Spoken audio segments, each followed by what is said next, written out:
모세가 여호와께 돌아와서 아뢰되 주여 어찌하여 이 백성이 학대를 당하게 하셨나이까? 어찌하여 나를 보내셨나이까? 내가 바로에게 들어가서 주의 이름으로 말한 후로부터 그가 이 백성을 더 학대하며 주께서도 주의 백성을 구원하지 아니하시나이다. 여호와께서 모세에게 이르시되 이제 내가 바로에게 하는 일을 내가 보리라. 강한 손으로 말미암아 바로가 그들을 보내리라. 강한 손으로 말미암아 바로가 그들을 그의 땅에서 쫓아내리라. 아멘. 할렐루야. 네, 둘러보시면서 우리 서로 눈으로 인사하면서 또 우리 가정에서 예배드리는 분들, 우리 성도들 생각하시면서 사랑합니다, 축복합니다 인사하시죠. 사랑합니다, 축복합니다. 우리가 살아가다 보면 그 인생의 암초를 만날 때가 있어요. 암초. 모세도 이 암초를 오늘 만나게 되는데요. 하나님이 모세를 애굽으로 보내기 위해서 다양한 방법으로 설득을 하셨죠. 그래서 모세가 용기를 얻고 이제 출발을 했습니다. 가다가 할례 문제가 있었기 때문에 그 문제를 해결을 했어요. 그리고 이제 바로에게 갑니다. 하나님께서는 모세가 애굽에 도착하기 전에 그의 형인 아론에게 말씀하셔서 모세를 중간에 만나게 합니다. 그래서 모세에게는 아주 중요한 동역자가 생긴 거예요. 그리고 이스라엘 백성들의 지도자들을 만나서 하나님이 나를 당신들에게 보냈다. 당신들을 구원하고 건져내라고 하나님이 나에게 말씀하셨다. 그렇게 얘기하니까 이스라엘 백성들은 그들이 그토록 기도했던 것이 응답이 되는 거잖아요. 그래서 하나님께 감사하고 좋아했습니다. 그래서 정말 하나님이 보내신 대로 모든 게 활짝 열리고 순풍에 돛단 듯 다 풀려가는 줄 알았습니다. 그런데 결정적인 암초를 만나게 된 거예요. 그 암초가 누구냐면 바로라는 사람이에요. 1절 그리고 2절까지 볼까요? 5장 1절 2절 다 같이 시작. 그 후에 모세와 아론이 바로에게 가서 이르되 이스라엘의 하나님 여호와께서 이렇게 말씀하시기를 내 백성을 보내라. 그러면 그들이 광야에서 내 앞에 절기를 지킬 것이니라 하셨나이다. 그러니까 바로가 이르되 여호와가 누구이기에 내가 그의 목소리를 듣고 이스라엘을 보내겠느냐. 나는 여호와를 알지 못하니 이스라엘을 보내지 아니하리라. 이게 암초예요. 모세는 바로에게 나가서 담대하게 내 백성 우리 여호와 하나님을 섬기기 위해서 광야길을 3일 동안 가서 거기서 예배를 드려야 되겠다. 그러니까 그때 바로가 그 말을 듣자마자 하는 말이 뭐냐면 여호와가 누군데? 이렇게 말하는 겁니다. 여호와가 누군데? 나 여호와도 모르는데? 그러면서 여호와 하나님이 보냈다고 하는데 그 여호와 하나님을 완전히 무시하는 거예요. 그러면서 쓸데없는 소리 하지 말고 빨리 돌아가서 일이나 열심히 해라. 이러면서 돌려보냅니다. 근데 그게 끝이 아니에요. 화가 난 바로가 이스라엘의 지도자들을 불러놓고 내 놈들 일하기 싫으니까 모세를 통하여 거짓말을 해서 도망을 가려고 하는 거지. 너 이 벌을 받아야 되겠다. 그러면서 어떤 벌을 내렸느냐면 그동안에 이스라엘 백성들은 건축을 위해서 흙벽돌을 만들었던 것 같아요. 근데 저도 어릴 적에 흙벽돌 만드는 거 봤는데 그 흙벽돌 안에다가 이 짚을 집어넣으면 견고하거든요. 그 일을 이스라엘 백성들이 그동안 했던 건데 이제 바로가 뭐라고 명령을 했냐면 그 흙벽돌 만드는데 안에 들어가는 짚을 주지 말고 너희들이 알아서 그걸 해결하고 그러나 흙벽돌을 만들어내야 될 숫자는 변함없이 그렇게 해라. 이렇게 명령을 내리게 된 거예요. 결국은 이럴 때 쓰는 말이 혹 때려다 혹 붙였다고 하는 거거든요. 그래서 이스라엘 백성들은 모세가 찾아와가지고 자기들을 건져내겠다 해서 좋아했는데 웬걸 바로가 더 가혹하게 자기들을 학대하는 겁니다. 그러니까 이 지도자들이 모세를 만나가지고 뭐라고 말하냐면, 당신 어디서 굴러와가지고 우리를 더 힘들게 하냐? 능력도 없으면서 할 줄도 모르면서 큰 소리나 치고, 그래가지고 지금 우리가 당하는 이 꼴이 뭐냐? 가뜩이나 힘든데 당신 때문에 더 힘들게 됐다. 당신 당장 떠나라. 꼴도 보기 싫다. 이렇게 돼버린 거예요. 모세에게 굉장한 얌초를 만나게 된 거죠. 저는 이렇게 이 말씀을 보면서 우리 인생에도 이런 암초를 만날 때가 정말 많습니다. 예를 들어서 나의 가족이라든지, 그리고 어떤 누군가를 전도를 해야 되겠다. 늘 그 부담이 있었거든요. 그래서 이제 관계를 좋게 하고 잘 섬기고, 그래서 이제는 좀 내가 얘기를 해야 되겠다 하고 얘기를 꺼냈거든요. 예수님을 믿어보자고. 그리고 난 다음부터 관계가 나빠졌어요. 내 앞에서 그 소리 하지 말라고. 그동안에 나에게 잘한 게 이 말 하려고 그런 거냐고. 그러면서 더 이상 말도 꺼내지 못하도록 딱 막아버릴 때가 있잖아요. 인생의 암초거든요. 어떤 일이 있어서 정말 예수님을 제대로 믿어봐야 되겠다 하고 마음으로 작정을 했습니다. 그래서 예수님을 잘 믿기로 마음에 작정하는 순간 참 신기하게도 그렇게 어려운 일이 생기는 거예요. 그리고 가정 안에서 예수님을 전혀 믿지 않고 뭐 불교를 믿는다거나 그러는 사람이 집안에 종교가 둘이면 분란이 생기고 문제가 생긴다더라 그러면서 절대로 그러지 못하도록 막는 경우가 있어요. 이 인생의 암초거든요. 뭔가 기도를 해야 되겠다. 그리고 마음으로 작정하고 경건하게 살려고 하는데 그때 굉장한 어려움이 찾아옵니다. 그래서 아주 시작하자마자 그 경건하게 살려고 했던 이 마음이 무너져 내리는 거예요. 그것도 인생의 암초일 수가 있고, 뭔가 헌신을 하려고 했는데 열심히 마음에 작정하고 주님을 섬기고 헌신하려고 했는데 그러면서부터 더 많은 어려움을 당해요. 그래서 많이 드는 생각이 뭐냐면, 차라리 이거 시작이라도 안 했으면 더 나을 뻔했는데 괜히 시작했다가 어려움만 당하는 거 아니야? 이런 일들이 우리가 살아가다 보면 정말 많거든요. 이게 전부 다 인생의 암초를 만난 겁니다. 이럴 때 어떻게 해야 되는 겁니까? 하나님은 이 모세에게 어떻게 하는가? 이걸 우리가 보는 게 아주 중요한데요. 근데 그 전에 더 심각한 문제가 뭐냐면, 인생의 암초를 만났을 때 이 질문을 해보셔야 됩니다. 어떤 거냐면, 바로가 아까 앞에서도 우리가 읽어보았지만 모세에게 그러잖아요. 여호와가 누군데?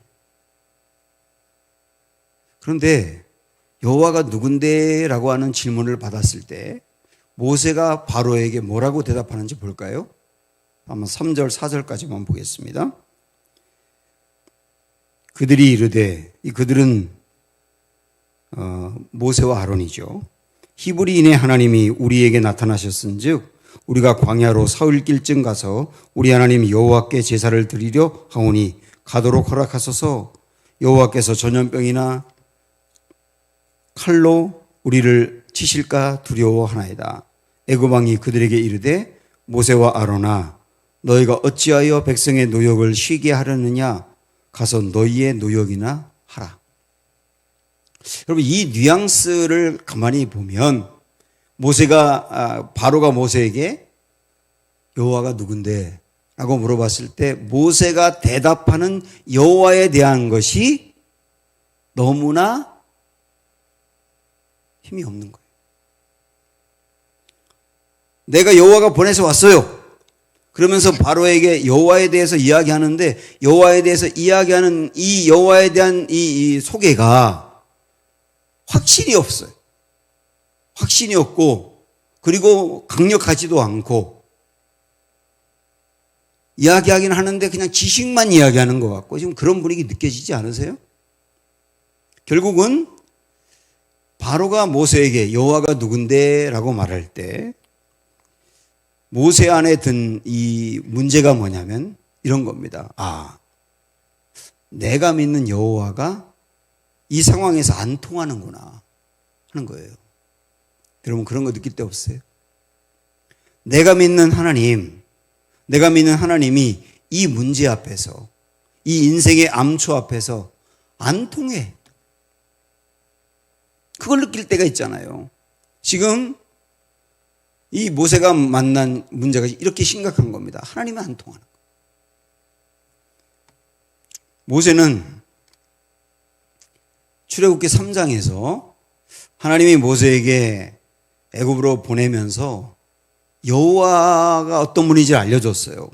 여호와 스스로 있는 자다라고 여호와를 알려줬어요. 그래서 모세는 여호와 하나님에 대해서 알고 있습니다. 지식이 있다고요. 지식이. 그 다음에 4장에서는 여호와 하나님이 그에게 기적을 베풀게 하셨어요. 손을 품에 넣으니까 나병이 됐다가 또 빼니까 멀쩡해지고 지팡이를 던지니까 뱀이 됐다가 잡으니까 또 지팡이가 되는 이런 몇 번의 기적을 통하여 하나님이 어떤 분이신지도 보여주었어요. 그런데 5장에 딱 오니까 자기가 말씀을 들어서 알고 있던 여호와 그리고 자기가 경험했던 여호와가 이 암초 앞에서 안 통하는 거예요. 그게 당혹스러운 거라고요. 이 우리 얘기인데 말이죠. 우리도 설교를 통해서나 하나님의 말씀을 통하여 하나님에 대해서 알았습니다. 예수님에 대해서 배워서 알고 들어서 알아요. 그래서 하나님과 예수님에 대한 지식이 우리에게 있어요. 그 다음에 예배를 드릴 때라든지 아니면 우리의 삶 속에서 정말 하나님이 나와 함께함을 경험도 했어요. 이걸 우리가 하나님을 임재 체험을 했다 이렇게 말할 수도 있거든요. 그래서 내가 하나님을 정말 알고 확신한다고 생각했는데 우리의 결정적인 인생의 문제 앞에서 내가 알고 경험했다고 생각했던 그 하나님이 안 통하는 것을 경험하는 거예요.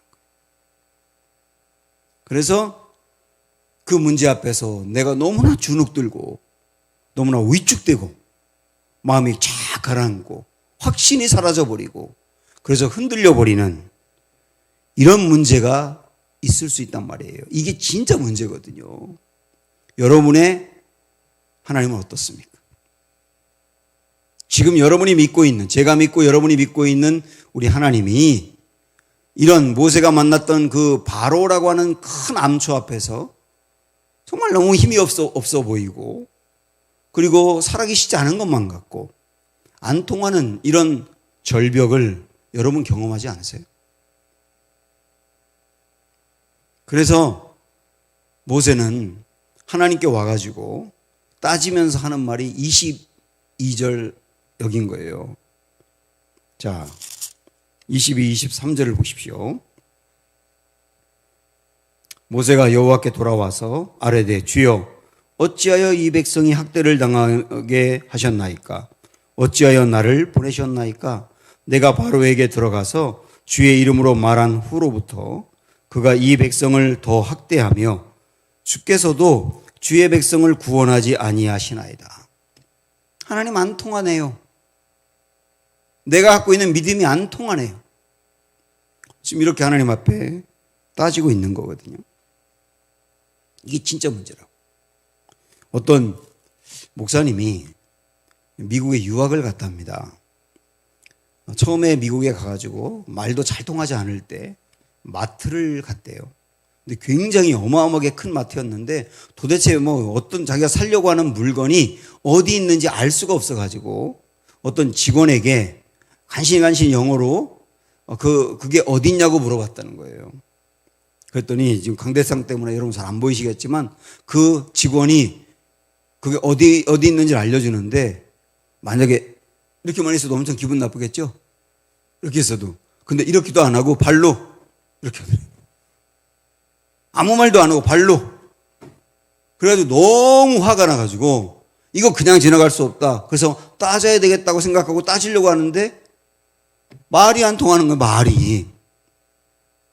그래가지고 너무 화가 났는데 말이 통하지 않아서 그냥 어쩔 수 없었다는 거예요. 그 일을 경험하면서 이 목사님이 알게 된 게 뭐냐면 이런 말 했다는 거예요. 모르니까 쫄더라. 그 말을 했다는 거예요. 모르니까 쫄더라. 그러면서 이분이 그 경험을 하면서 우리의 신앙도 마찬가지다. 내가 믿고 있는 하나님에 대하여 어떤 문제 앞에서, 어떤 인생의 암초 앞에서 정말 내 하나님이 살아계시고 내 하나님이 역사하시고 내 하나님이 승리하신다는 것을 모를 때 그 문제 앞에서 쫄게 된다는 거예요. 결국 우리들이 살아가면서 당하는 고난이라든지 우리 앞에 놓여있는 큰 문제라든지 이런 거 앞에서 우리가 정말 두려워하고 벌벌 떨면서 쪼는 이유가 뭐냐면 모르니까 그런 거예요. 실질적으로는. 내가 믿는 하나님에 대하여 정말로 모르니까 그런 거라고. 이게 모세의 큰 문제다. 암초 자체도 문제지만 암초 앞에서 내가 믿는 하나님이 안 통하고 내가 진짜 하나님을 모르는 거예요. 이게 더 큰 문제다 이거죠. 하나님은 이 문제를 어떻게 해결해 가실까? 지금 이게 우리의 문제라고 한다면 하나님은 이 문제를 어떻게 해결하실까? 먼저 6장 1절 오늘 읽은 말씀이죠. 오늘 여기까지만 보는데 다 같이 보세요. 1절 시작. 여호와께서 모세에게 이르시되 이제 내가 바로에게 하는 일을 내가 보리라. 강한 손으로 말미암아 바로가 그들을 보내리라. 강한 손으로 말미암아 바로가 그들을 그의 땅에서 쫓아내리라. 하나님이 하나님에 대해서 확신하지 못하고 하나님 안 통하는데요 라고 생각하는 이 모세 앞에서 해결책으로 제시하는 게 뭐냐면 하나님이 누구신지를 또 이야기하는 거예요. 하나님이 누구신지를 얘기한다고요. 그러니까 하나님은 지금 모세의 문제가 암초가 문제가 아니라 암초 앞에서 하나님에 대한 확신이 부족하고 하나님을 온전히 신뢰하지 못하는 게 문제인 걸 아신 거예요. 그래서 모세에게 암초를 제거하겠다고 말씀하는 게 아니라 하나님에 대해서 분명히 알아야 된다고 말씀하시는 거예요. 무슨 말씀인지 이해가 되시죠? 우리의 인생의 앞에서도 인생의 문제 앞에서도 우리가 정말 쩔쩔매고 쫄고 있을 때 하나님께서는 내 인생의 그 문제가 문제구나. 내가 그 문제를 해결해 줄게라고 하실 때도 있지만 그보다 먼저 너 그 문제 앞에서 하나님에 대해서 진짜 모르고 확신이 흐려진 이게 문제구나 라고 여기신다는 거죠. 그래서 하나님이 제시하는 답은 뭐냐면 하나님을 분명히 알아요. 하나님을 분명히 알아. 하나님을 분명히 알아야 너 이 문제 해결할 수 있어요. 오늘 우리에게도 그런 말씀 하시는 거예요. 그래서 1절에서 우리 읽었습니다만 하나님 다른 말씀 안 하세요. 하나님이 얼마나 강한 손이 있는지 그거 말씀하시는 거예요. 하나님 강한 손이 있어? 너 그거 볼 거야. 하나님을 더 분명히 알게 될 거야. 하나님을 알게 될 거라고 얘기하는 거예요. 그리고 그 다음 나오는 대목에서 계속 하나님이 모세에게 제시하는 건 뭐냐면 하나님을 알려주시는 거예요. 하나님을 정말로 알면 알수록 아는 것만큼 믿음이 생기고 아는 것만큼 담대하고 아는 것만큼 문제 앞에서도 용기를 낼 수 있다는 거죠. 그래서 이 이후에 이제 하나님이 강한 손으로 10가지 재앙을 일으키세요.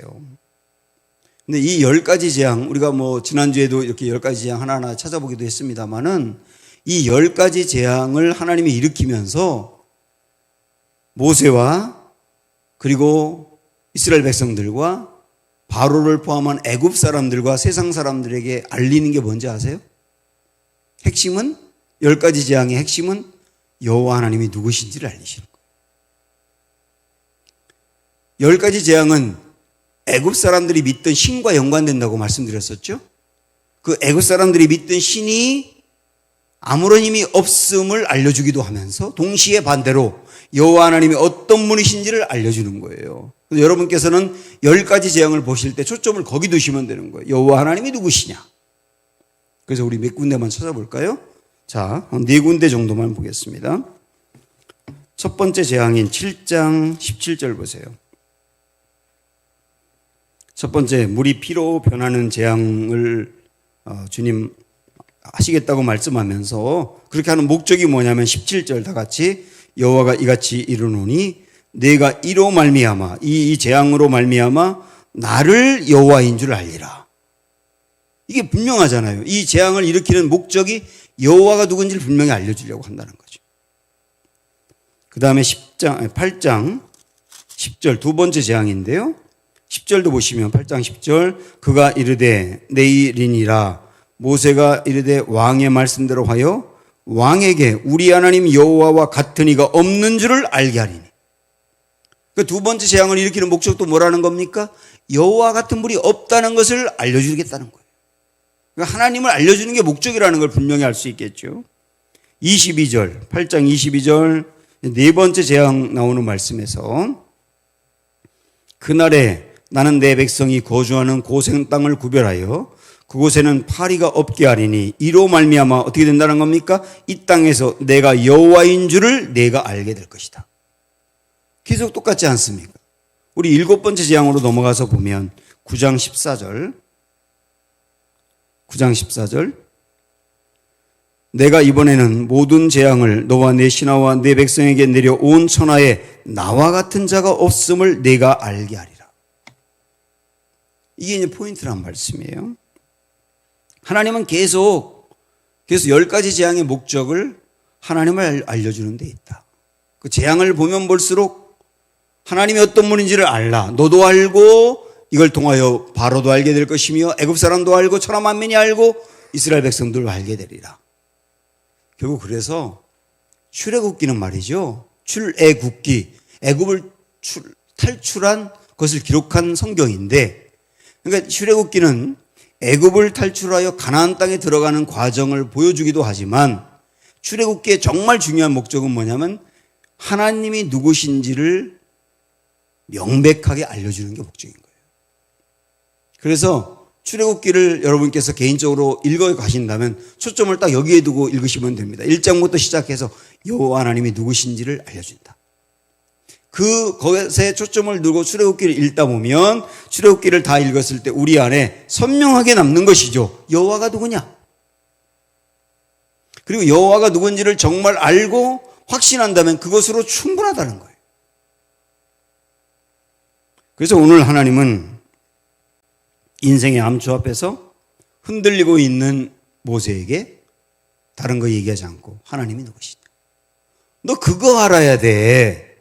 너 내가 너에게 말씀을 했고 너 경험도 했지만 말씀을 들었고 경험했지만 실제 문제 앞에서 여호와 하나님에 대한 확신이 흐려졌지. 너 그게 문제야. 여호와 하나님에 대해서 어떤 경우든 확신할 수 있다면 아무 문제가 안 돼. 아시겠죠, 여러분? 우리도 그게 핵심이고 그게 해결책이라는 거예요.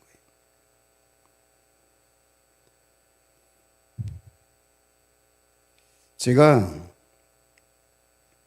몇 년 전에 큰 저에게 이제 어려움이 있었거든요. 여러분 다 모르는데, 아무도 모르는데, 큰 어려움이 저에게 있었어요. 그 어려운 문제 때문에 정말 많이 기도하고 그러는데, 그때, 제게 이제 웨슬리, 우리 감리교를 창시하신 웨슬리에 대해서 공부할 기회가 생겼고요. 그때 웨슬리가 했던 말 중에 이 문구가 제게 딱 꽂혔거든요. 정말 하나님을 경험하고 그리고 하나님이 역사하는 것을 알려면 은혜의 수단들이 필요하다.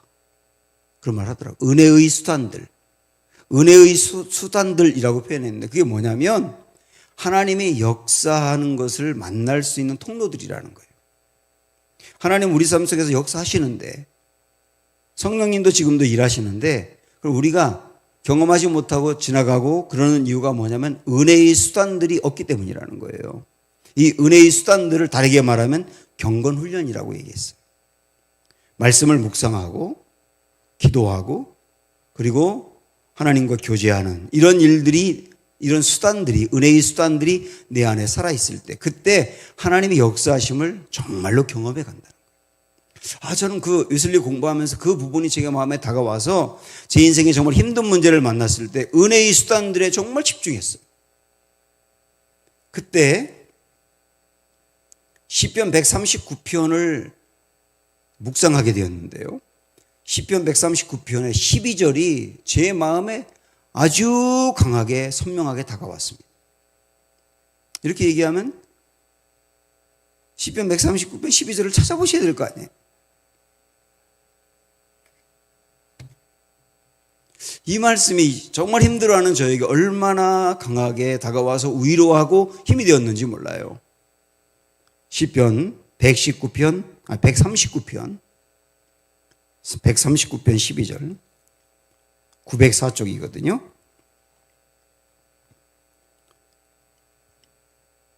11절부터 읽어보면 좋겠어요. 내가 혹시 말하기를 흑암이 반드시 나를 덮고 나를 두른 빛은 밤이 되리라 할지라도. 이 다윗이 이렇게 말하는 것은 뭐냐면 지금 내 인생의 흑암이고 밤 같다. 지금 나의 인생이 흑암이 나를 덮는 것 같고 밤이 나를 덮는 것 같다. 캄캄하다 그 얘기예요. 지금 내 인생이 그렇다 하더라도 그러나 내 인생이 흑암 같지만 그 다음 12절의 말씀에서 이렇게 말하는 거예요. 주에게서는 흑암이 숨기지 못하며 밤이 낮과 같이 비추이나니 그 다음에 뭐라고 말씀하냐면 주에게는 흑암과 빛이 같음이니이다. 이 부분만 읽어보실래요? 시작. 주에게는 흑암과 빛이 같음이니이다. 다윗에게는 흑암과 빛은 낮이죠. 이게 같지가 않았어요. 흑암은 그의 인생에 굉장한 고난이겠죠. 그 다음에 낮이라고 하는 것은, 빛이라고 하는 것은 그의 삶이 아주 기쁜 것이죠. 윤택하고 잘 풀리고. 이게 다윗에게 너무나 명확해. 흑암은 흑암이고 낮은 낮인 거예요. 그런데 그가 이 상황에서 우리 하나님이 어떤 분인지를 알게 되었는데, 우리 하나님은 어떤 분이냐? 흑암과 빛이 같대요.